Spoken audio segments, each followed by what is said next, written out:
Hi, I'm Caleb. I am with First Hand, and I am here on the road today in Washington, D.C., visiting my friend Eric Peffley. Eric grew up in Mansfield, Ohio. He attended Bethel University in St. Paul, Minnesota, where he got, this is no joke, a double major in musical composition and philosophy. So I'll let him explain that later. He is a veteran of the U.S. Army, where he achieved the rank of Staff Sergeant. He went after that, after his time in the military, to the University of Minnesota Law School. And then from there, he moved here to Washington, D.C., where he is right now, working as a contractor for the Department of Justice. So that's a mouthful as a bio. I'm going to let him get into some of the details there. So let's just start, Eric, with military service. So obviously, you grew up in Ohio. You went to Bethel University in St. Paul. When did you get the idea that military service was going to be something? Because you don't come from a military family, per se. No, I'm actually the only person in my immediate family who joined the military. I have one uncle who did, but other than that, it was pretty much just me. And I actually decided at a very young age, I was 17. I hadn't really thought about it too much, but I got a phone call from a recruiter who asked if I wanted to join the military, if I had any interest, and I said, well, I kind of want to go to college. That was my main focus. And he said, well, there's this reserve thing. You could consider that. It's, drill 1 weekend a month and 2 weeks out of the summer, have, field training or something like that, and then you can still go to college and get money for college. I'm like, well, it seems like maybe not a bad idea. So I started thinking about it, and I'd always been very grateful for growing up in this country and recognized that a lot of the benefits we have come from people who have served in various capacities, and so I felt like that's something that I should do. And I decided at 17 to make that decision, but legally I needed to have my parents sign for me. So my parents actually had to sign that I could sign to join the Army. So I did that back in August of 2001, and 20 days later we had 9/11, and so I knew pretty much right off the bat that it was going to be a very involved experience, and that was something I was obviously a bit apprehensive at the time about, but I was very excited in the sense that I joined in order to actually do something, and so it felt like maybe it was a bit more purposeful because I was going to actually have an opportunity to serve in that capacity, more than just getting college money. Sure. That's a good lead into what did you do? I mean, let's talk about, there's 2 tours, obviously, and both in Iraq, and I'll let you take it from there. Yeah, so I got in early on. There weren't a whole lot of options when you're joining as a reservist. You're kind of, especially in north central Ohio, you're kind of limited in terms of what bases around you. Active duty, you have a lot more options. So I was kind of viewing it as just like getting my foot in the door somewhere, and I just wanted to join, start the training and things like that. And then my idea, a bit naive at the time, was thinking, I just switch jobs whenever I want to. Turns out it's a little harder to switch jobs. So I got in as a petroleum supply specialist, of all things. And it wasn't my lifelong goal to do that, but it was. You get in the Army, you get to do the training, get the experiences, and I thought that I could do that and then maybe switch to something that I thought was more interesting. Obviously, petroleum supply is very valuable, but it wasn't what I wanted to do long term. But I got out of training and deployed 3 months later. And I was attached to a water distribution company, which was also very valuable in that.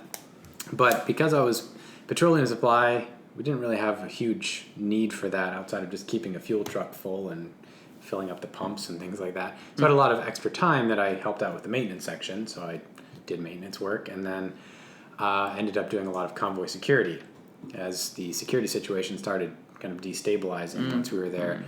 And you're in Iraq, obviously. Yeah, sorry. Yep. And wherever you could tell us you were, be curious to hear. Yeah, so I actually deployed the beginning of February, so before the invasion. Sure. I went to Fort Campbell, Kentucky, and then from there we were over in Kuwait in around, it was like mid-March.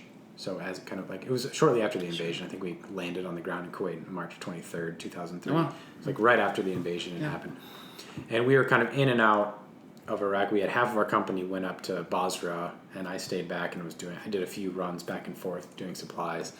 And then in May 1st, right after Baghdad had fully fallen, so to speak. And we kind of moved in there and drove up. And so I was in Baghdad from May 2003 through the end of March 2004.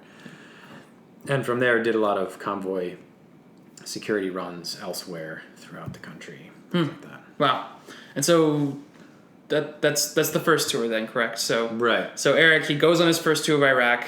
He comes home. How old were you on your first tour of Iraq? I was 19. 19. Wow. So okay. I just turned 19 right before we deployed. You get into college before you go, or do you go to your first deployment and then you come back and look at college then? I had actually already been accepted and been enrolled. I was ready to go. I knew I was going to be a semester late because of my training. Sure. Like the training, Sure. 9 weeks of basic and like 9 or 10 weeks of advanced individual training for the job. So I knew I was going to be getting home October, November 2002. Yep. So I knew I wouldn't be able to start college, but I had already enrolled and let them know the situation. So I was planning on starting second semester. And got home from my training, and there was kind of this, talk that things might happen with an invasion in Iraq. And then I was a couple days away from getting ready to start school and when we got activated. So Wow. What's that phone call like? Did they just call you and say, well, we actually... look... we actually had... It was very kind of archaic at that point. Yeah. I mean, now they give you, 6 months to a year notice. Okay. And that happened shortly How much thereafter. did you get? I had 3 days. 3 days? Oh my goodness. So we had we had a, they call it like a pre-mobilization thing where you go up to like a mob site and you get all your medical stuff tested and your paperwork straight in case you do have to mobilize, and you can do it more quickly. So we did that and landed back in Ohio. And ironically, that was actually in Minnesota. So I was in Ohio, and our pre-mobilization check-in was in Minnesota. So I went up to Fort Snelling and then flew back. So I would have been starting college. Fort Snelling is near where Eric ended up going to college at Bethel University. Yeah. So we flew out of Minnesota again, back to Ohio, landed on the ground, and I think it was a Monday night. And as we were on the bus getting ready to go back to our base, our commander got a call saying, "You've been activated. You have to, arrive for active duty Friday morning." Yeah. So I had like Tuesday, Wednesday, Thursday to swap out my college bags and put them in, pack for the deployment. And then it was a 14-month stretch from there before I actually got home. Wow. So then, when I got back to answer your question in a circuitous way, I got back in late March, early April into the United States. We had like a week or so of post-mobilization stuff, out processing. Then I went back to Ohio and went up to Minnesota in the fall of 2004 is when I actually started. So, but my deployment orders in the first deployment were only 6 months to begin with. So we were supposed to be back in August of 2003. Then it was about July, and we haven't heard anything about going home. I'm probably not going to go home. Yeah. And then we got a call saying, "Oh no, it's going to be September. No, it'll be October. No, okay, it'll be December. You'll be home before." So my parents are working all this out. Fortunately, your poor parents. In terms of my school schedule, because I was enrolled, and they're like, "Oh, he'll be in the fall. Oh, he'll be there in the spring." And then eventually they're just like, "No, actually, we're not going to be back till the end of March." So, wow.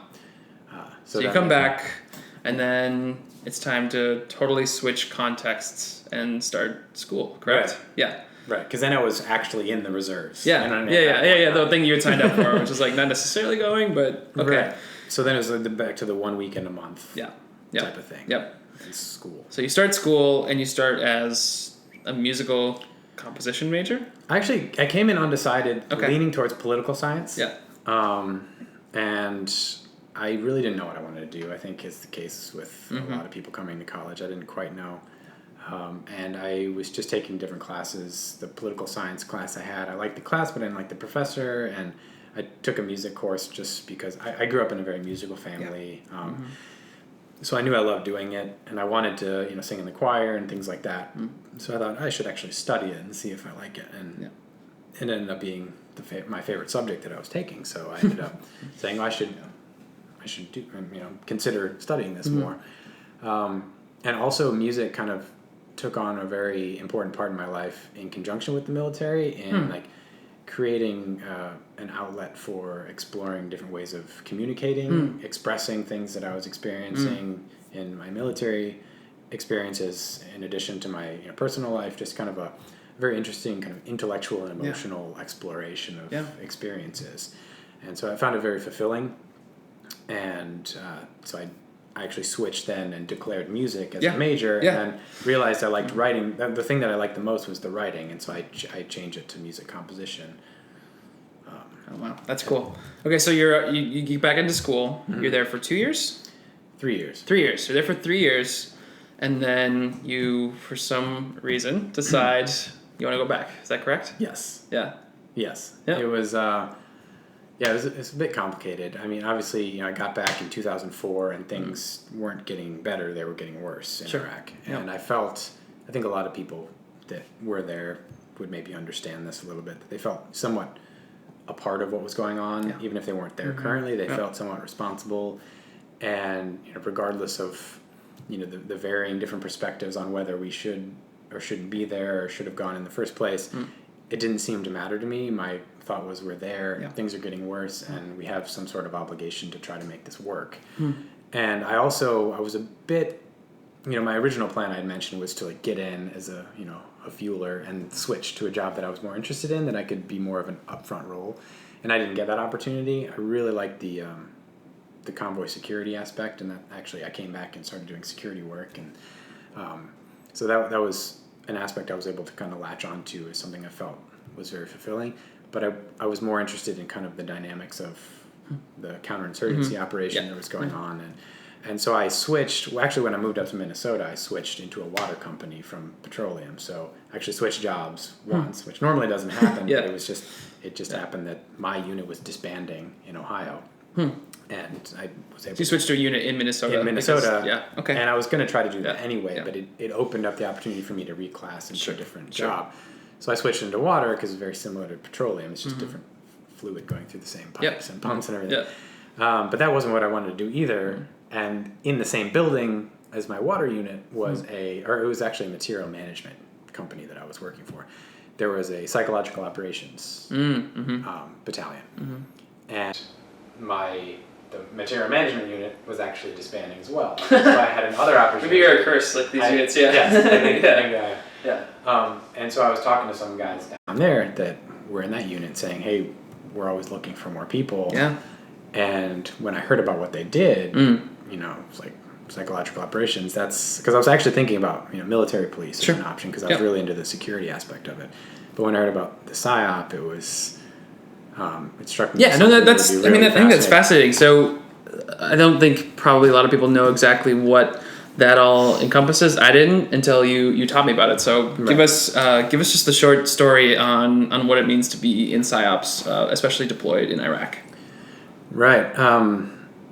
It's like the gist of it. I mean, kind of boiling down to what your job's going to be wherever you're going is persuasion. You're essentially trying to understand a culture and get them to support the established forces, the coalition forces, versus us, and in this case, the government of Iraq and the Iraqi security forces, as opposed to the violent militia forces or insurgency.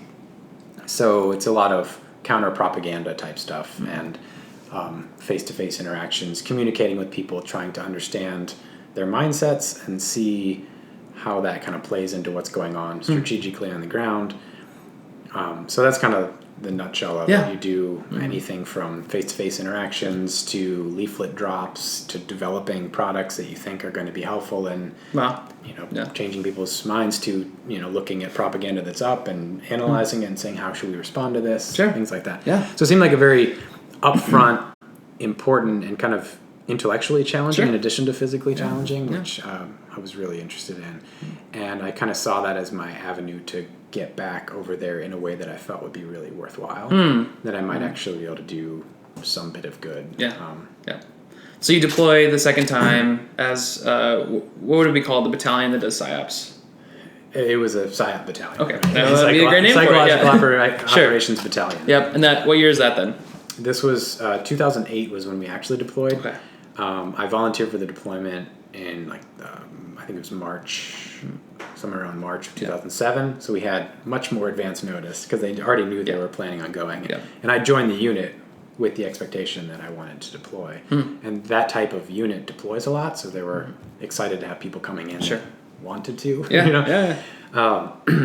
So I joined that and kind of signed up for that deployment in March of '07. Okay. And then stopped school then at the end of 2007 in the spring, and then just kind of trained full time with that detachment of just 18 of us. Sure.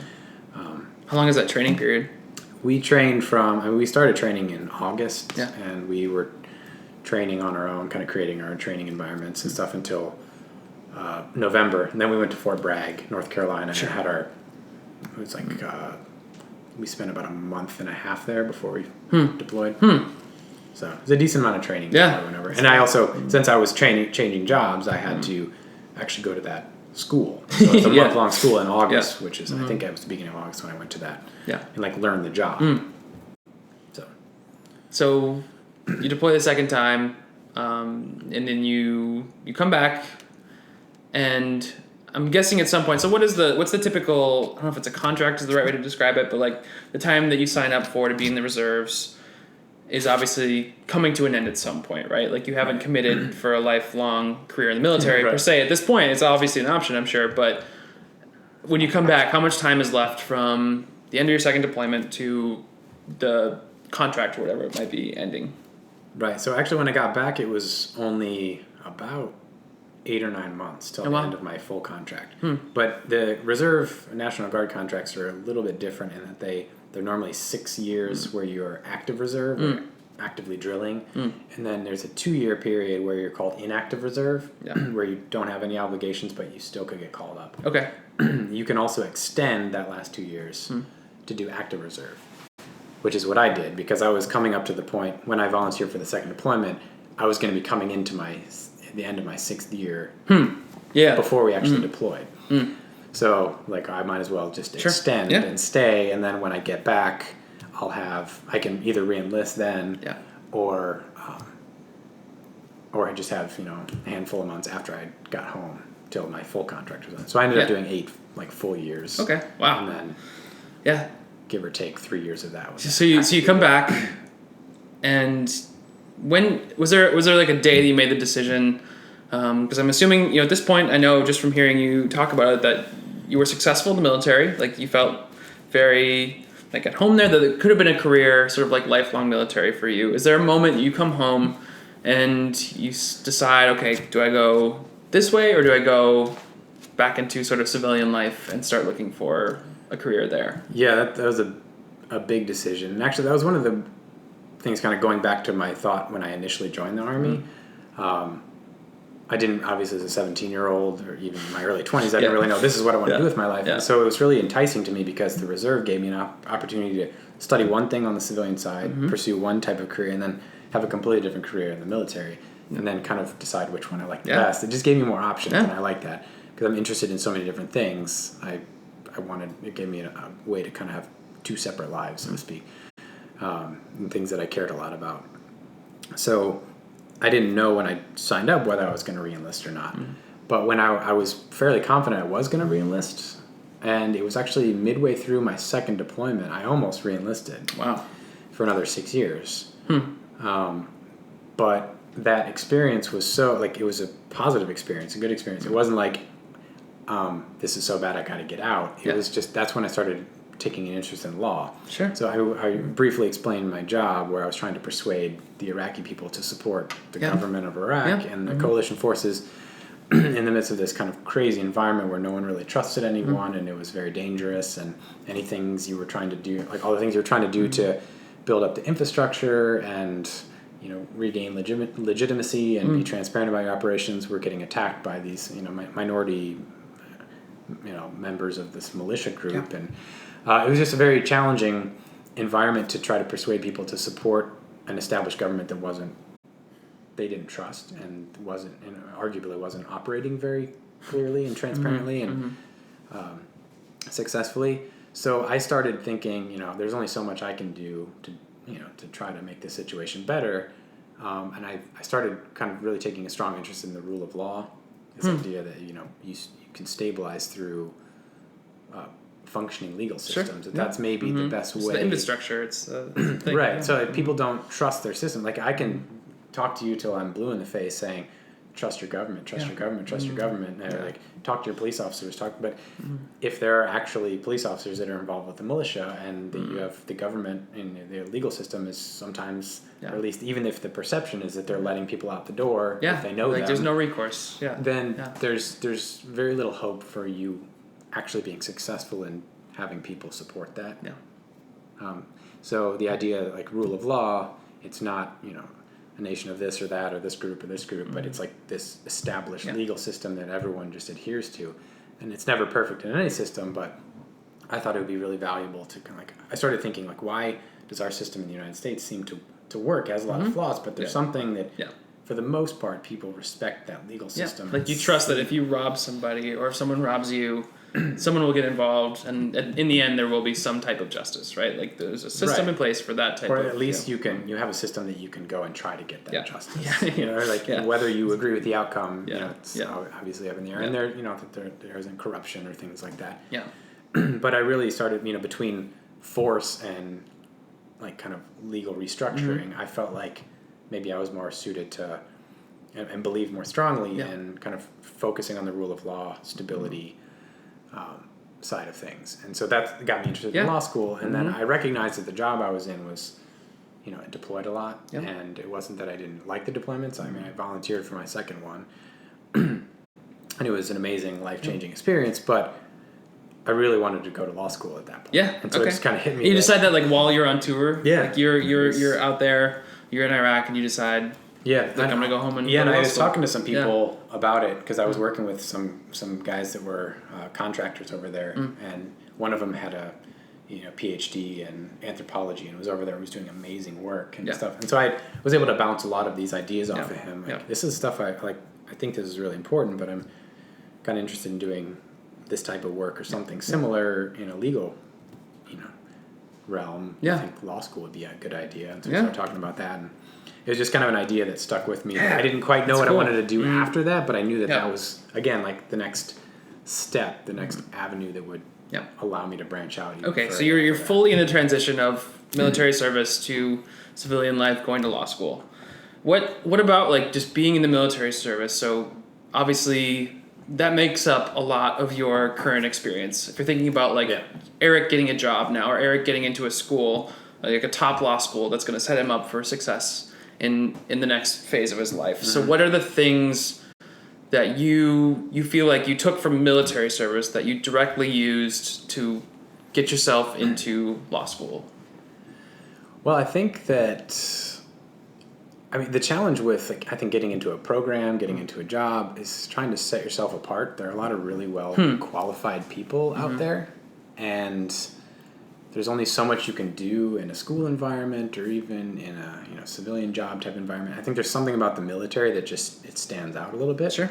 Yeah. That in what way? Like what's the nature of that standing outness? Is it the fact that you're very regimented, you're very disciplined? What are those things? That definitely plays into it. I think the perception is, I think it's a valid perception that people who have been in the military are probably going to be, they're going to be able to show up on time if they need to, and they're going to be able to follow instructions if they have to. They can almost always deal with some sort of stressful situation without, because you're used to having just going through basic training of someone yelling at you for 9 weeks for no reason. So there's those types of things that no matter what your job is in the military are going to be beneficial. And I think that's the thing that most people think of with the military. Oh, it's just someone who's responsible.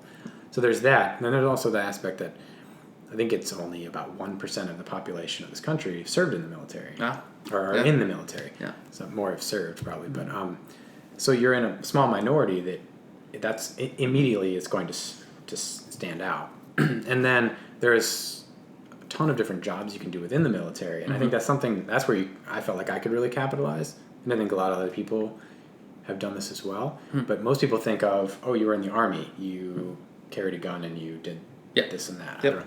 But they don't really think of there being like 200 jobs in the Army that you could actually do. So when I say I was a fueler and then did water and PSYOP, they're like, wait, what does that mean? And a lot of people, like with my position doing PSYOP, a lot of people they're like, I didn't know that job existed at all. Yeah. Like, I didn't know we did I didn't know it existed. Yeah. And I think it was easy for me. I spent a lot of time kind of trying to draft that into my statements and stuff like that to show how it really helped me and kind of crafted me and gave me a different perspective.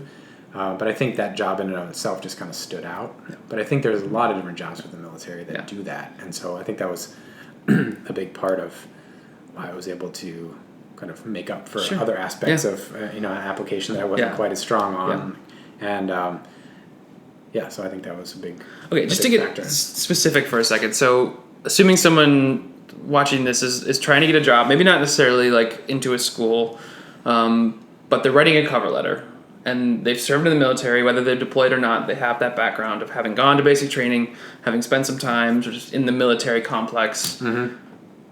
What are how do you write a cover letter that isn't so cheesy that you're saying like, oh, because I'm in the military, I have this, and this? Yeah. Are there ways that you sort of bring it tastefully into a cover letter like that? Yeah. Or just even in an interview, like say you and I are sitting down for a job and I served in the military and I'm trying to kind of bring it in. Like how do you in the interview chair work that in a you know what I mean, in a very organic way? Yeah, well, I think that's always the challenge. And I guarantee I haven't been perfect with that, but I think I have had some success. And the two things that I try to kind of focus on is the purpose and interconnectedness, essentially. So the purpose is like the reason I'm here is in part because of the experiences that I've had that have led me here, and those are unique experiences that show that I'm responsible and can do this and this and this. Yeah. And like for law school for example, like the reason I wanted to go to law school was because of my experience in Iraq, and so it was somewhat easy for me to write that letter to say, look, this is the reason I want to go in, and they're kind of looking for, not the my dad's a lawyer, my mom's a lawyer, so I went to law school, and I'm right out of college, which I'm sure it happens as well, exactly, and not that you shouldn't go to law school just because of those, but I think a lot of law schools are looking for someone who's have a little bit more purpose driven. I think a lot of jobs are as well.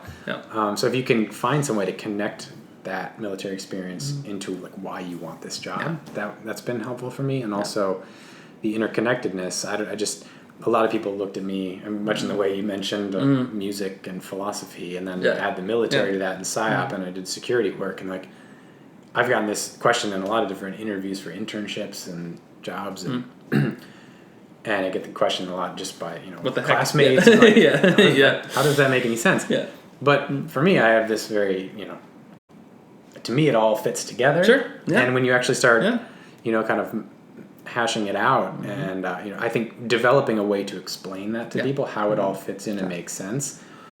I think it impresses people when they look at something and they're like, oh, you want to be an accountant and you're in the Army. Yeah. Like, how does that make sense? But I think I may be off, but I think there's almost always a way to connect things together. Yeah, absolutely. And I think, I think you make a good point, and just you're not shying away from it. You have a very eclectic background. You did do musical composition. We haven't mentioned this, but your practicum was an orchestra piece. Yeah, it was an hour. Well, I had a half an hour recital for my junior recital, and then an hour long one for my. Yep. And the theme for the senior practicum. Just go into that a little bit, just to kind of hammer this point home. Yeah, it was actually the whole hour-long recital. It was a bunch of different pieces, but it was all the theme throughout it was kind of exploring some of the experiences I had in Iraq, and my second deployment in particular, that I was kind of reflecting on and trying to process some of the more challenging experiences. And I found that music was a very healthy way for me to kind of explore those things, and where words fell short, I felt like I was able to express some of that and also make sense of it for myself. Absolutely, and I think my point being that all actually does exist in you. Like you're not binary in the sense that you're a military man and a music man, right? Like you can very much be both, and you can be very unique. And I think what you've found successful just from hearing your stories is not shying away from the fact that you're very unique, that you do have this artistic side of you, and you can go into an interview and so far as like leaving it on your resume, right? Like it's probably tempting to say, I got my BA in not to lie, but just say to leave off the music part, right? But I think that, and you told me earlier how many people had applied for similar jobs that you're applying to, and it's usually with a lot of good jobs, it's in the 400 to 800 range. Right. Those are the applications that some poor soul has to go through in a given day. And, these little aspects, if it's not the military service, then the music would be enough to flag your application to take maybe another look. But like the fact that you have them both, and you can kind of organically integrate them into a story about who you are, what you want to do. I think that's a really just interesting aspect of kind of what you're doing. Yeah, no, I think that really is a positive aspect of an application when you're going to catch someone's eye. They're not going to write it off as crazy, but then they're going to ask you about it if you have a good answer. And I kind of loop in, my decision to pursue philosophy as a major versus a minor is just also exploring kind of ethical issues that I was confronting and wanting to have an environment where I could kind of work out those different arguments and theories and things like that. And then that obviously leads into, improving your writing skills, and then that leads into law. And so you have different ways you can kind of connect everything in a way that stands out, and not hiding from your own quirks. Which I'm sure you have some. Yeah.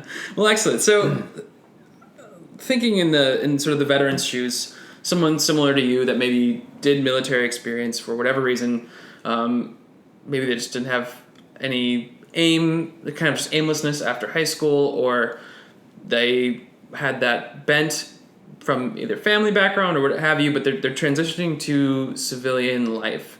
Are there certain things that you feel like are just pointers, like just things that about that transition, especially like career-wise? Let's stay focused on maybe that aspect of that. Okay. Are there places you look? Are there people? Is there an infrastructure to help the sort of transitioning veteran from having ceased military career, beginning civilian career, and beyond? Yeah, I should probably know more about like what I guarantee there are lots of resources out there. I mean, one of the benefits of our current society is it's very supportive of veterans, which has not always been the case, and so very grateful for that. I think it adds to the the bonus factor of having that service. But I think like I know there's within people's units they'll have people that may be able to connect them with other career counselors, things like that. The VA has a number of programs, at least people you can talk to try to help get veterans more integrated with society, and also schools too. If you're in a school, like I know we had a veterans kind of service organization at the University of Minnesota, and they can be really helpful in terms of finding job opportunities, and then you do have for like government jobs, for example, they actually give a bonus for military service. So that's like even after you're done, just for having it sort of in your background, or it's kind of like an extra plus factor on your application that will, if you're even with someone else, supposedly you have a better shot at it. So I mean there are opportunities, and it would just be a matter of finding out where they are exactly. Like, is there sort of like a networking aspect? Because obviously, like people that have just spent their whole life, in the private sector, never going to military service, just going down that route. The idea of networking exists pretty much as sort of like the Wild West, right? Like you just go anywhere, everyone can be part of your network, but you have either like a school that you can rely on. Does the military have this sort of idea of a network you can utilize to look for different jobs, or people who, I don't know, just because you come from a shared experience are going to help you out or set you up for the next gig? Right, yeah. In terms of official networks, I'm not sure. I'm sure there are, but I don't really know of any. But no, unofficial, in terms of the unofficial networks, definitely. I mean, I've even just, being friends with people on social media or LinkedIn, things like that. Yeah. I've stayed in contact with people that I deployed with and was attached to the infantry battalions I was attached to in 2008. I'm still not, I would say close, but like we live in different parts of the country, but we communicate and, running into different people, they know you're moving somewhere and they're like, hey, there's someone that I think you should meet that works at this different agency.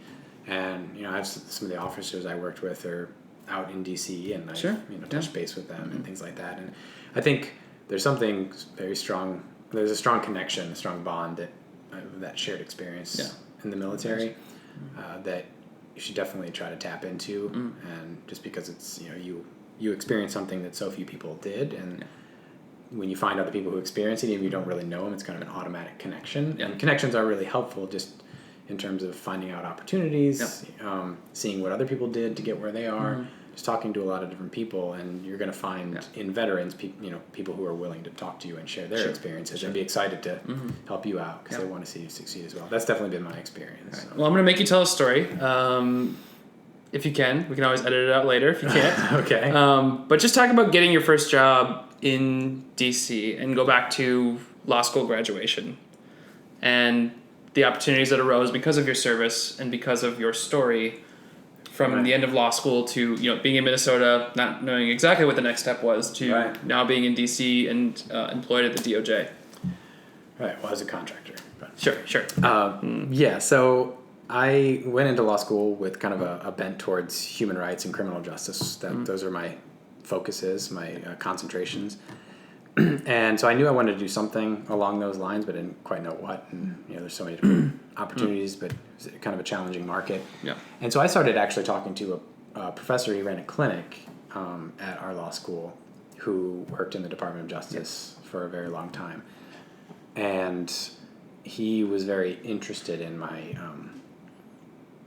background and like the reason that I was where I was and like the stuff that I was interested in. And he he just took an interest in the things that I was, I guess my career musings and trying to figure out what I wanted to do, what I could do. Yeah, sure. How do I break into the best, the DC man. network those when people I'm are great. here? You need those people. Yeah, and he was just willing to talk to me. And there were several professors like that. It was an amazing institution where people were. I really felt like a lot of the professors. You can even show the glass if you want. That's right. Show off there. There you go. I felt like it was a group of people who really cared about helping students out, and so. And he was friends with, worked with the now Secretary of Labor, who was the former Assistant Attorney General in the Civil Rights Division, and they had worked together in that capacity in that division. Yep. And he was giving our commencement speech, and they, apparently from what I heard, he recommended that the Secretary of Labor is looking for someone to kind of highlight. She likes to highlight a student from the graduating class. Sure. And so this professor recommended me to him, and so and it was largely based on my military experience. And so I got to meet Secretary Perez, and we sat down for like 20 minutes before graduation, and I got to talk to a speechwriter before then, and kind of got my story. But he was really fascinated by the fact that I did music and philosophy, and he had the same question, how does that work, and actually mentioned that in the commencement speech that that I did these two different things, and the fact that I've went to Iraq in 2 different times, and also the fact that I was trying to make it work. But it wasn't just, things weren't just necessarily being given to me. For example, I was on the wait list the first time I applied to the University of Minnesota, and then I applied again, and this kind of perseverance, which I think that's another thing that I probably learned a lot of that from the military. Sure. Like, totally. Okay, I got in, I didn't get the job I wanted. I'm going to try to get work my way up, and things aren't always going to work out the way you want, but if you just keep trying, the hope is that you'll get there. So that was a really fulfilling experience for me because it kind of capped, like it kind of made sense of my entire experience with which I had been proud of and trying to push forward, but wasn't quite sure if it was going to get me where I wanted to be. And so the fact that someone at that level was also interested in it and felt that it was worth recognizing, I think again set me apart in a way that will be helpful. And I would never have been in that position. I would never have been at that school if it had not been for my military experience. Wow. So. Wow. Well, I think that's a great place to stop. I think this has been a wonderful talk. I think that lots of insights here in terms of, having that draw to serve, but also having that draw to come back and do something in the civilian world, and just having that, that knack for it, and having just a good holistic experience that you bring to everything you do. So I appreciate you taking the time. This is very great to talk. Thanks for talking. Yeah, thank you. All right.